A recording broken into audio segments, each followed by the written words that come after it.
Okay, so watching, and then when you got someone, then you can practice with this. So the punctual is when you punch, I block. As you knowing the first couple episodes, we talked about a lot of blocking, a lot of hitting, exactly what we try to repeat out from here. So when you punch, I particular using this hand here to block. From this particular hand here, I slap this hand down and I punch him.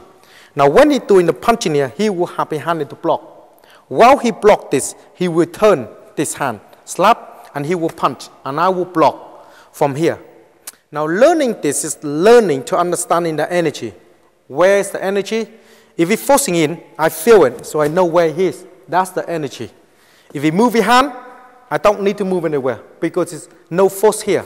Move your hand, I don't need to go with like that, because if he started doing that, I lost balance, and that can become very, very dangerous.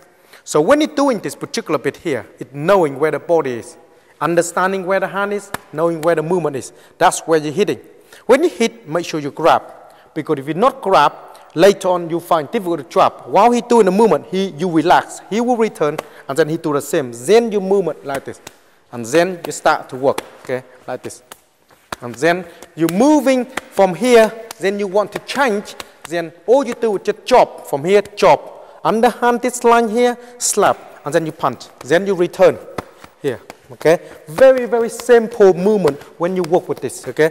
Now from here, you don't need to stand like the Wing Chun man like this, okay? You have to move in the way you want to move, because it's not fixed. If you start to fix yourself in a certain position at all time and no freedom of movement, when it comes to reality, you cannot move freely. Then what is the point to doing the movement if you cannot move freely? So on the movement you are trying to do, make sure your feet have to move freely the way you move. Go close as you can into the footwork, 70-30 or central, so you know exactly where to transfer the weight. Otherwise, try to be freely a little bit. Otherwise, when you work, you will find very difficult to move your body around because it's not functional.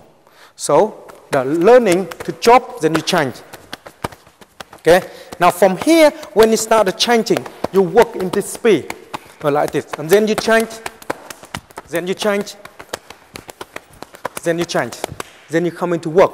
Now from here, you go into next one. And the next one is when you can turn to this as the bong sound, and I told you already before on the first episode, it's learning about the hand turning. It's that movement that you're learning to understand. So he turned the hand to the movement there. Why this hand here? It's learning to understanding where my body is. So he grab and he turn. And I do exactly the same like this.